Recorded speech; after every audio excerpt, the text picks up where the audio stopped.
Christina, thank you so much for being on the podcast today. Oh my gosh, thank you so much for having me. And you look stunning in your dress.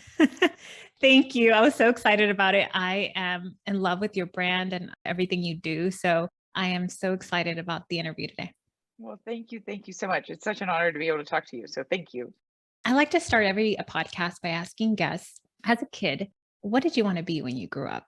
I was thinking about that this morning. So I feel like, gosh, you're a kid for a while and my mind changed a lot. Yeah. But I knew, I think I was really fortunate to be surrounded by entrepreneurs growing up.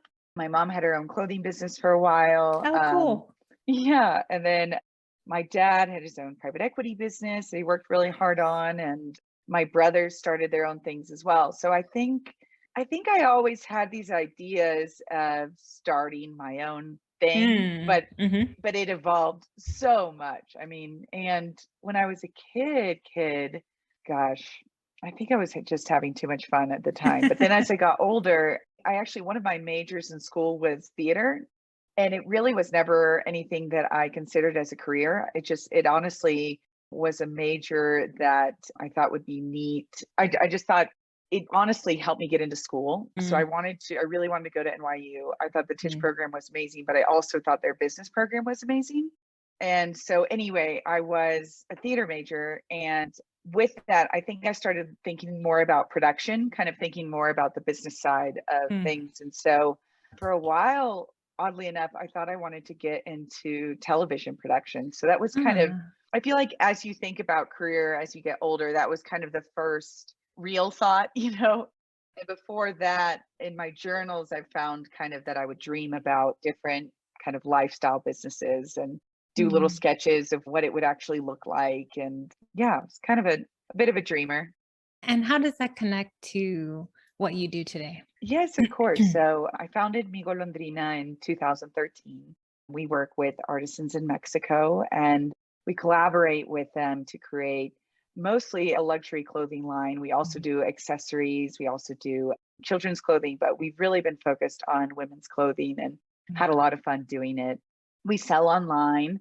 We have a store in Dallas. We were doing a lot of kind of pop-ups and looking into, we had a extended pop-up in Houston, but now we've really, really focused on the digital experience, and which is honestly something I've always really, really loved. So it's been fun to have our team more focused just right now on the Dallas store and making sure we operate a great online business. And when I was starting out, we did a lot of pop-ups and I was in person a lot with people, and I love selling our brand in person. And so I think what we're always thinking about is how do we make sure people feel connected to our Mm, business as we continue to sell online.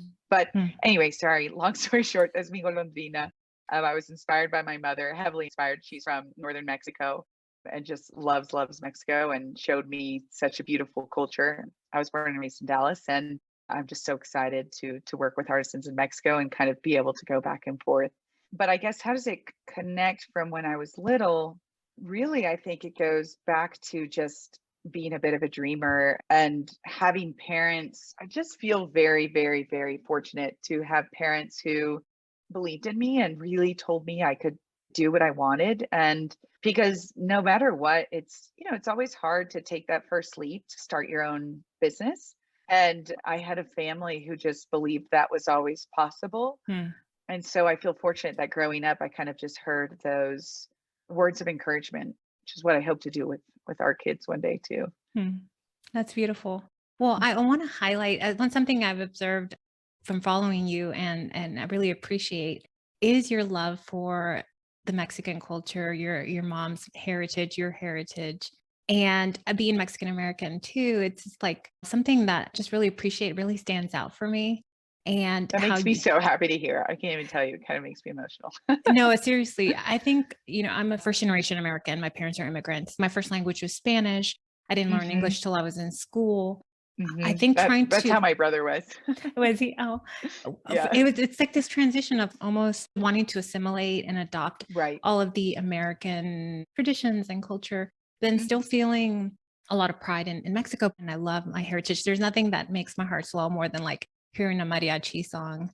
So observing you and how proud you are of your culture and the beautiful pieces of art and the clothing you do, It's really special. Well, it means a lot that you say that.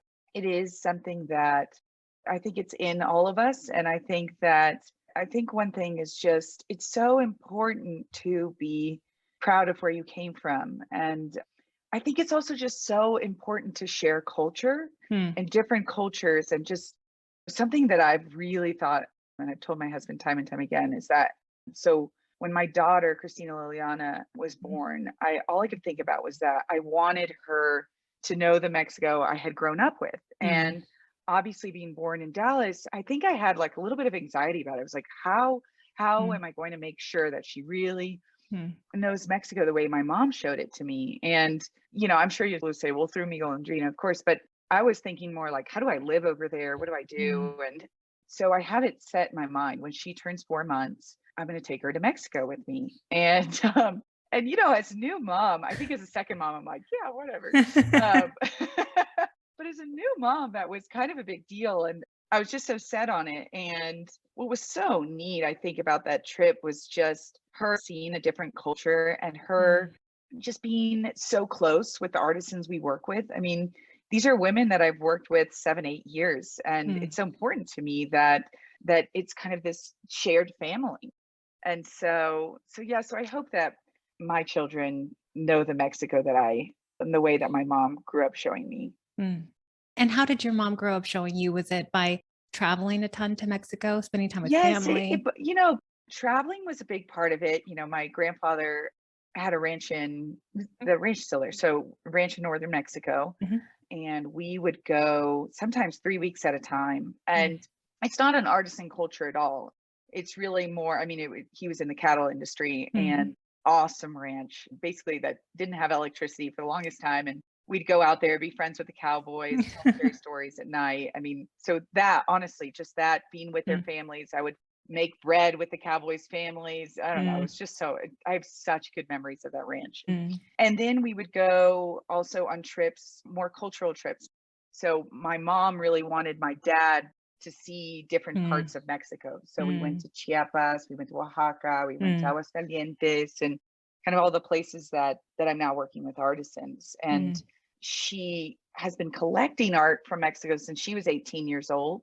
And she would always kind of tell me about the artist or, the meaning behind something or mm, and I just thought it was so fun, but I didn't realize I was kind of getting this incredible education. So yeah, so that's one way she showed me. And then also at our house, I think one thing that I think is really beautiful and a big part of the Mexican culture is just family. So family dinners were really important. And I think that having those kind of traditions at home in a warmer household was really because of her. mm. Yeah, no, I'm soaking all that in and taking all that in because I want Ellie, my daughter, and my son Luis to have that experience, that love for their heritage and their culture. And Hmm. growing up, all the food we ate was Mexican food. Yeah. All the music we listened Yes. to was just Spanish music. We watched Yes. soap operas, telenovelas, and in Spanish. So I was like immersed in the culture. Yes. And I know it'll be different for Ellie. And so I want that experience for her as well. Yes. No, I know. It's something I think about it too, because I mean, I go to my parents' house and telenovelas are on repeat, So, but I didn't necessarily keep watching telenovelas. They've But no, but changed. yes, but they're so crazy. But the music and the food, I mean, Mm, gosh, the food is so amazing. So yeah, and just sitting around a table and enjoying mm, food that's very shareable. And I think that's just so wonderful. mm. Well, another thing that I really appreciate in watching you grow your business through Instagram, social media, is all the work opportunities that you're providing artisans in Mexico and really Thank you. highlighting that work. I think that's so important. Do you mind sharing kind of what that experience has been like for you? For sure. So I honestly don't like being away from Mexico for too long because I Mm, think that there starts to be a little bit of disconnect of mm, I think I need to go back at least every 2 months to mm, remind myself fully how much work it takes to make our pieces because they're not, I it's so funny. My mom, oh my gosh. My mom sits in our product development meetings sometimes and she'll be like, "This is handmade, right?" I'm like, "Yes, mom, it is all hand embroidered. This is what we've been doing for 8 years." Because of the But quality, but the because of quality, I mean, I'm just saying that because the quality is yeah, incredible. If yeah, anyone would know, she would know that it's yeah. hand done. So I do feel like we need to constantly be reminding our customers, and I need to constantly be reminding myself what goes Mm, into it because I'm so appreciative of mm, the work that's made. I mean, it's art, it's mm, amazing. These are women who really feel dedicated to their work. And it's, you know, as we work with them to come up with new silhouettes, and truly it's a collaborative effort. I mean, we're mm, coming out with a dress. I think it's next month. It's mm, beautiful. It's this long black dress. And we picked the fabrics together. You know, we talked to the artisan leader about what are good fabrics, what can you work with? And mm, then we'll kind of give an inspiration idea of like, okay, I think we want flowers all over. What are the mm. flowers from your community? What do you Oh, want to show off? interesting. So Oh, so it really is just kind of this combined effort to create product.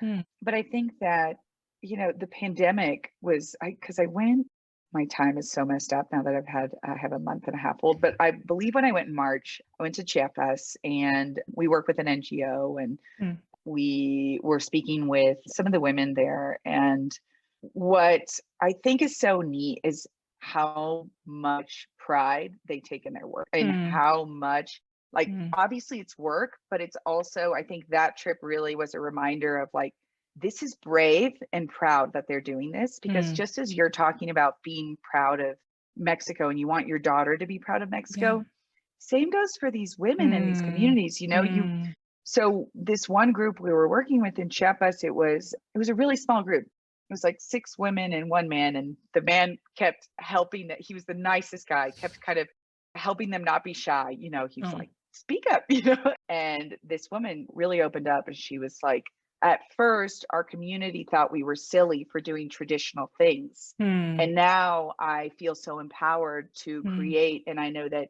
she knows how much we appreciate what she's doing." And it's just kind of mm, this, that to me is so priceless and just kind of what makes me keep going is that like just that recognition of tradition and that recognition of beauty and art. I think it means a lot to artisans because they're artists. mm. Oh, that's so beautiful that the artisans must feel so much pride in the work they're creating and these beautiful pieces. Yeah, it was a good reminder. That's beautiful. My intention with the podcast is to really inspire people to find work they love or maybe even start a Mhm. business. And I can see and I can sense your passion for what you do, the love you have, not only for the culture, but for the pieces you're creating with your company. And I think a lot of people are hoping for that, wanting that. Do you mind sharing your journey to starting Mi Golondrina? Must have taken Of course. courage.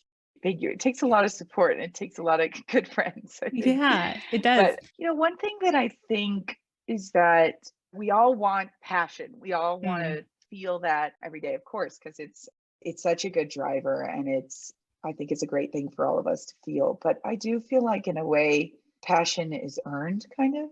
I've mm, never said that out loud, so I don't know. I don't want that to come off weird, but yeah. it's not necessarily right away. I mean, in the Mm, beginning, I knew I really wanted to start this business. I knew I wanted to show off the beauty of Mexico, but I didn't know what form that would take. mm, And mm, it's become something that I'm incredibly passionate about. And of course I'm thankful that that passion started earlier, but I say that just mm. because I feel like I have talked to a lot of business owners who become passionate about what they're doing. And I feel like I do talk to a lot of people who are starting, they're like, "But I'm not crazy about it." I'm like, "Oh, well, you don't have to be crazy about it. You have to like it and be excited." Hmm. But Mhm. I think there's this a lot of pressure to just feel like so stimulated. And but I Yeah. think it's more about kind of dedicating time and work and days at a time that then start to snowball into this kind of project, and then it becomes a business that you're passionate about if you put in day and day at a time, you know? Mm, yeah, that makes a lot of sense. Like following kind of what you're interested in, what we're interested in, what we're curious about. I always tell clients as a coach, follow what you're enthusiastic about, even though you don't know the whole path. I just kind of keep Yes, I following need you that. to coach me, by the way. I would love to whenever you want. So, what an amazing job. It's so Um, fulfilling and gratifying. It really it's is. so cool. Yeah, that's so awesome. But yeah, I think it's follow exactly what you said, follow what you're curious about, Mm. and then it'll kind of start to slowly appear. Yeah. I had coffee with a girl 2 weeks ago, and, you know, she was really kind of worried about the initial phase Mm. and also worried about people kind of taking her idea. Mm. And it Mm. was one of those concepts where I was like, "You are going to grow this into Mm. something else." Like, it's just Mi Golondrina is not does not look like what it started Mm. as, and I'm happy about that. It's turned into something, and it continues to evolve, Mm. and I hope it looks like something totally different Mm. 10 years from now. Yeah, Um, what are your thoughts about that? Because I know, well, at least what I noticed is your pieces are very popular, beautiful, and I've seen other smaller boutiques try to copy them or try to do something similar, and mm, obviously not at the same level or with the same kind of respect for the work. yeah, What's your thoughts on that? Because I can sense that maybe that doesn't necessarily bother you. doesn't. I mean, Yeah. I've got to be honest. Of course, in the beginning, you know, Yeah. you're younger. I started this business when I was 23, 24. And so obviously the first time it happened, it hurt a little bit because I Yeah. was like, hey, you know, I've been Yeah. working hard, and it's very clear when somebody is trying to look like what you're doing, right? It's very Right. different when somebody's not and just in the same market. Those are two Yeah. things. But obviously it hurts a little bit when you're like, Yeah. "Hey, you know, you're kind of trying to confuse our customers." So Mm. obviously the first time it happened, I was very confused. I was young and just Yeah. I don't know. But what my aunt told me, she gave me great advice. And Mm. she's like, honey, people will copy. If you're doing something pretty and Mm. doing a good job, they're going to copy. Mm. And she's like, just keep going. Mm. And I thought that was really, really just good advice. I really don't look at it at all. I just think what's so important is if you spend too much time looking back, you're not looking forward. Mm. I focus on what we're doing. I focus on Mm. constantly innovating Mm. and not just that, just really, I think the most important too is making sure we stay true to our values. So, you know, we really believe in quality. I think the best way I can explain our quality is I always think about how much work went into the piece, making the art, making the artisan part of it. And I always think of that as kind of the embroidery, the hand crochet, the hand pulled lace, and then, you know, we work with seamstresses that I always say their work needs to match the Mm. level of quality that we're receiving from Mm. artisans. Mm. And then it doesn't stop there. Our customer service team needs to match that as well. So it's Mm. kind of this like, it's this beautiful thing that grows from the artisan, right? It's like Mm. they start this level of quality. Okay, we need to match that and carry that. And I think as long as we continue to focus on those things, that's what makes me happy and proud to work on Mi Golondrina. Mm. You're honoring everyone who's along the way. You're honoring the Yes, it's just artisans. honoring back, right? It's like, Yeah. thank you. Now I will take it and do this next step. And there's something beautiful about wearing a piece, thinking about who touched it, who worked on it. Yes. Like if there's this connection to Yeah. Oh, someone. absolutely. Yeah, it's really something really special. And it takes a lot of communication. I mean, it's really, I mean, we're talking to the artisans daily Mm. about, and we're constantly looking at images and checking on work in progress. And Mm. I mean, there's so much communication to make sure that happens. But what I love about that is, like you said, I get to be in touch with the Mm. people who are making it and also kind of leading the project. Mm. And I'm curious, how do you view managing? I think I read there was like 600 artisans.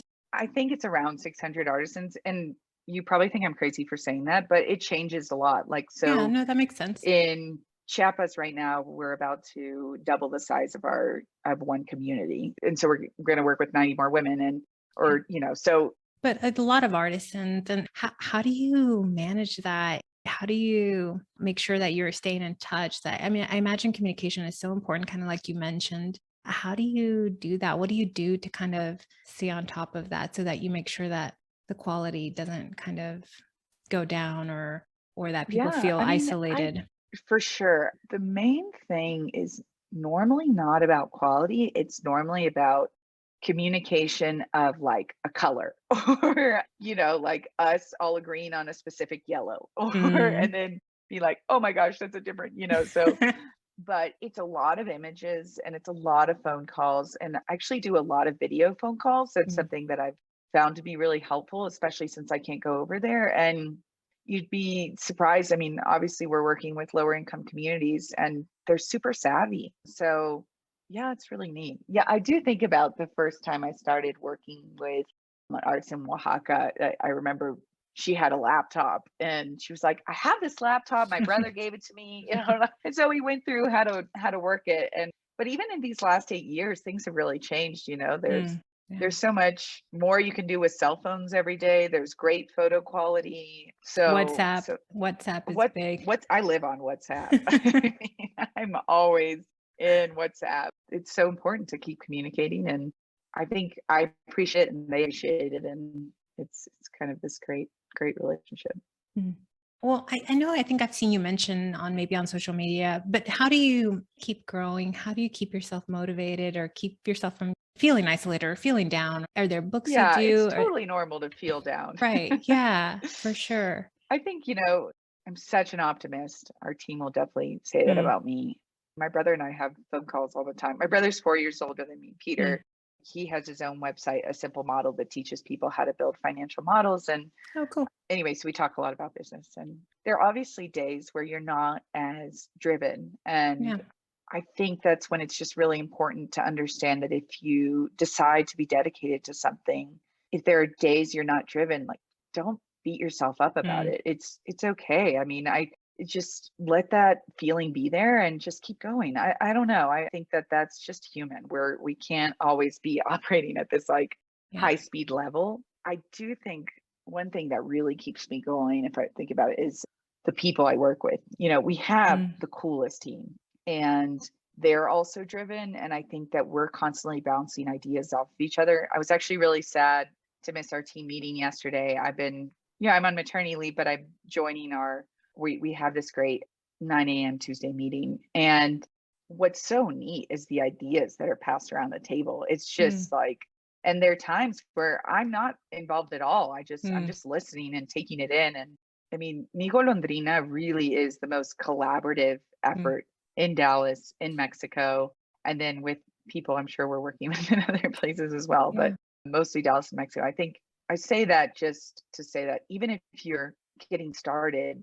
and you're thinking about your first hire, I guess, think about somebody who you have fun with and who you really enjoy talking to about what you're doing. Mm, Because the women I work with in Dallas and in Mexico, I'm constantly motivated by them. They mm. have the most outstanding ideas. They're way brighter than I am, and they keep me going. So there's something about who you surround yourself with, what team you build Yeah, and even around if you. that's not a hire, I mean, in the beginning, that's Yeah. mentors, right? It's Yeah. your friends who hopefully believe in you and support you. Mm. Who's been that for you in your life?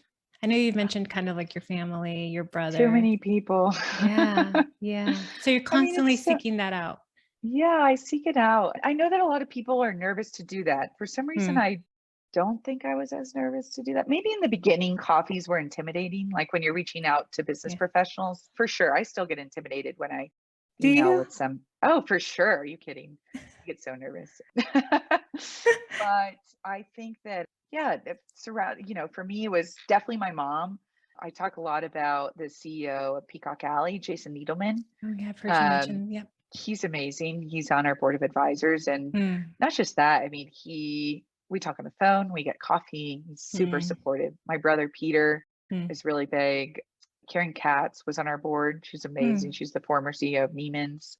Yeah, there're just so many great people. And then just my girlfriends, I really make a point to get dinner at least every other week with my girlfriends and have coffees, and they're all doing fun things and kind of inspire each other. Well, and that makes brings me to my next question. If how are you handling being a mom and then having your business? So you just had a baby, like you mentioned, and you have a little girl. How do you balance that? I'm just curious. I think that's a question on all I moms' might minds ask all the you that time. later too. Yeah, for sure. I mean, I learn every time I talk to a mom about something. I hear a lot of moms say it's not balanced, right? It's Yeah. not going to be fully balanced. And you have days where you feel like you are or I feel like I am doing well at Mi Golondrina, but maybe not as well as mom or what. But I think it's kind of fluid.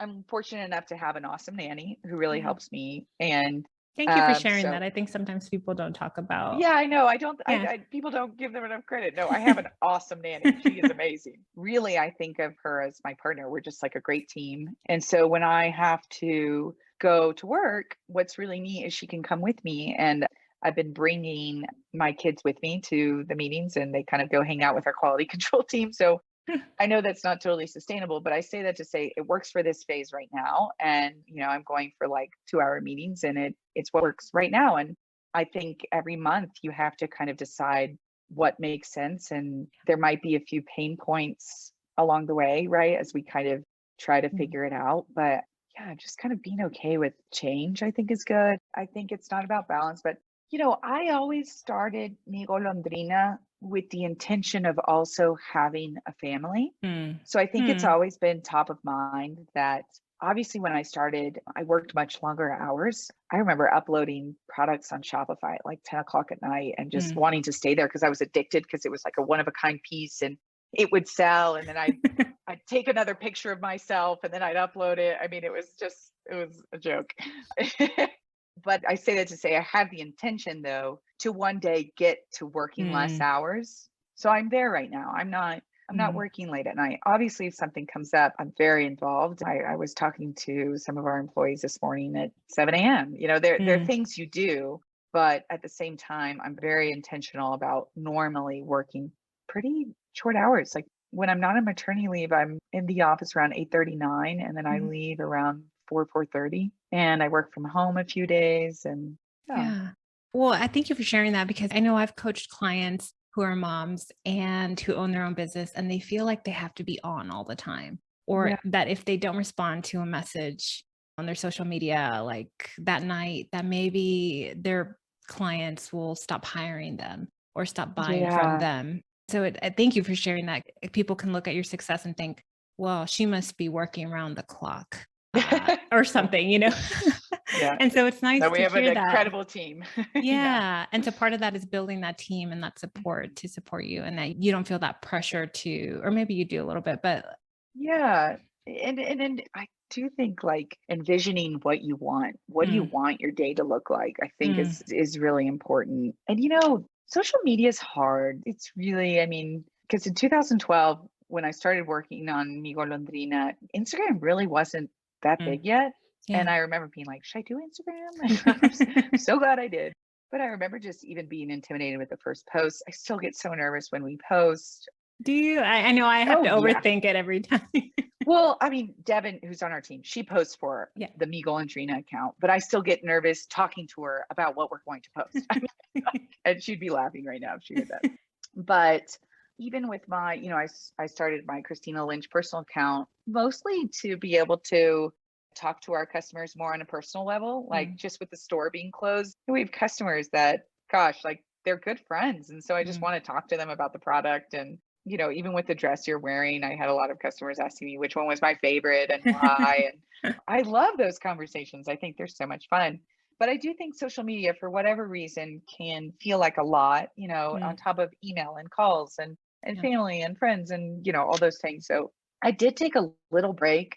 And I think it's healthy for people to take breaks every now and then. Mm, I hope they do. mm, And it's all there when you get back. It's mm, maybe easier said than done, but I even know people who do posts who set up their posts on a yep. kind of on a timer. And so you could do that for a little bit, or maybe have Sundays where you don't look at it. It's probably looks different for everyone at different phases of their business, but Mm.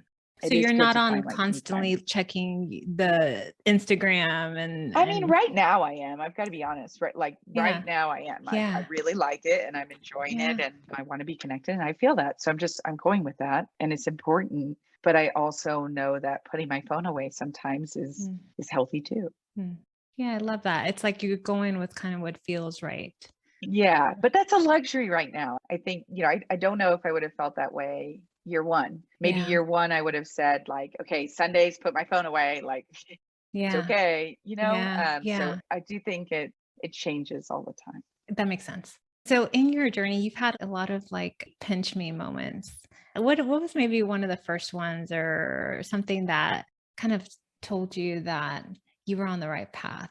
For sure. I mean, I have a lot of pinch me moments. I try to not take days for granted. And Mm, so there are moments really where I'll be talking to Rachel, who I work closely with on production, like we're being really hard on ourselves about like mm, timelines and like all this stuff. And I'm mm, like, can you believe we can even do this? Can you believe that we're even at this level of production and that we understand what mm. we're doing and that it's this beautiful process? And even though it might have pain points, we're here. And Yeah. 3 years ago we were here. And Mm, so I think that I have moments like that, or even when I'm walking through the showroom and talking to our quality control team and mm, just seeing them press our pieces, like mm. that's a pinch me moment Yeah. because I remember pressing the dresses in my parents' house and, loading them up in my parents' Suburban. So it is nice to be able to kind of see those moments. And then there are obviously ones that are more like surface level incredible. I mean, Mm. the fact that we were on Vogue's Instagram this year Oh, was yeah, mind congratulations blowing. on that. That's Thank you. huge. It was huge. It was huge and so exciting and huge for our team. And I loved the picture because we were all together and my mom was there next to me and it's just super cool. So It felt cool. like Your mom is a so good. beautiful and so Oh, cool. thank you. I'm gonna tell her.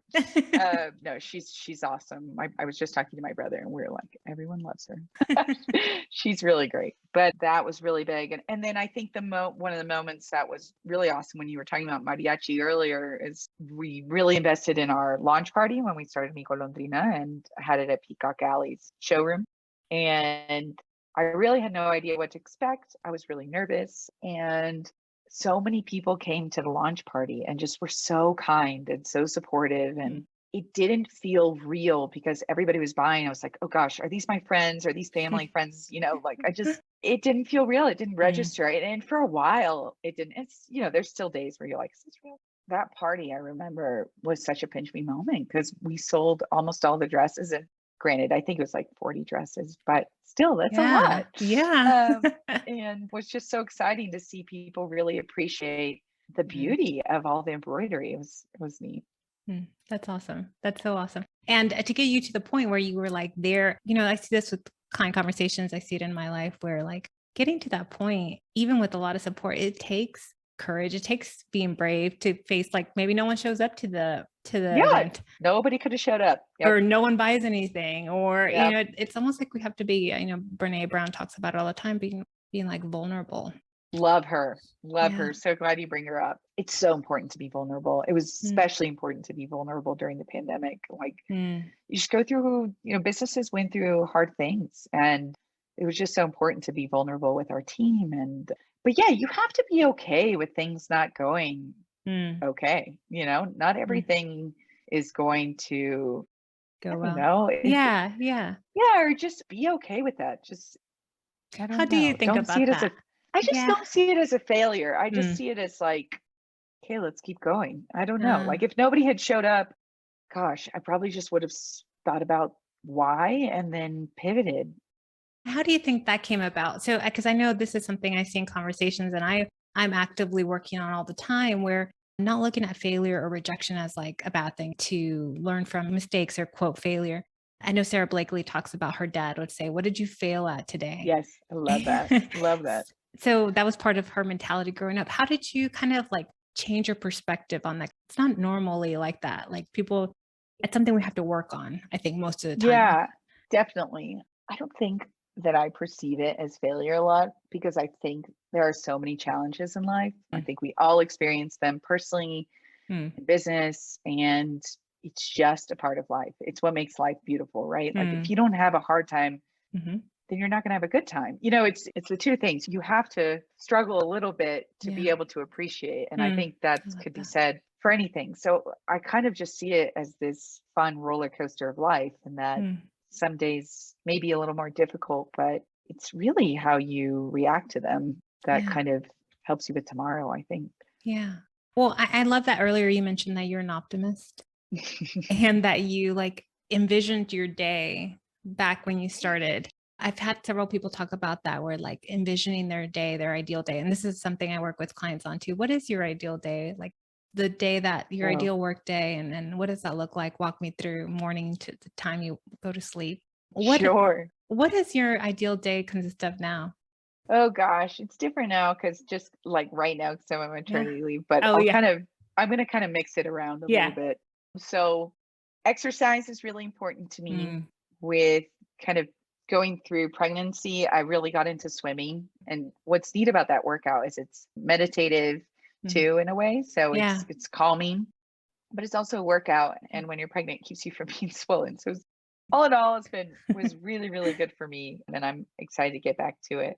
So I love starting a day with swimming. And if it's not swimming, it's some form of exercise, maybe yoga.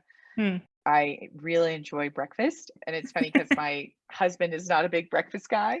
And so I used to live right next door to my brother, and he would always come over Oh, for that's cool. breakfast. It was awesome. That's So we awesome. would kind of have eggs and bacon together and talk about whatever the challenges were that we were thinking about and kind of just talk through the day. And I think that's such a cool way to start the day, such a luxury. That's my dream, like, I live down the street from my mom, but, like, living down the street from my siblings. Oh, I can't tell you how bad I want a compound. I just want us all to be in the same house so bad, except probably wrong. But anyway, I do love my brother so much. And so anyway, love having breakfast with him in the morning. And it's been so nice actually to go on walks with our babies. So my husband and I will go for a walk and then kind of talk about stuff or just Mm. be totally quiet because we're dead tired and go get a coffee. And it's so funny when you think about an ideal day. For me, really the beginning of the day is what makes an ideal day Mm, because you're setting yourself up, right? I remember there was a time I think where I was rushing a lot in the morning mm, and mhm, the day would come at me. And I've heard a lot of people talk about, there are a lot of quotes about, okay, no, you run your day, which I think is really helpful. And I think if you can start with those kind of slower things and understand that they don't really take that much time away from your day, from the mm. productivity of your day. And then I think a day of calling artisans and being super collaborative at work is really the best.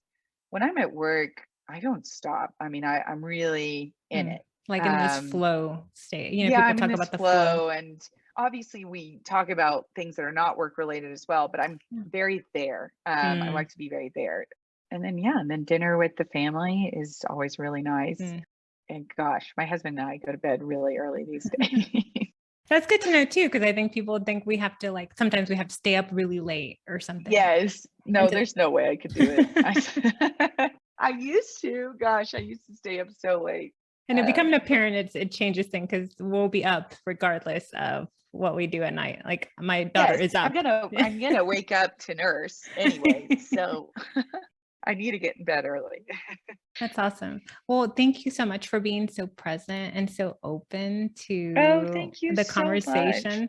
This This was, was so lovely. oh my gosh, this was, I mean, seriously, it was a pinch me moment for me because I'm like, I get to talk to Christina, someone I respect and whose company I really Oh, admire. So this was really special for me. And I really appreciate you thank taking the you. time to do it during maternity leave while Oh you're my gosh, no. away, seriously.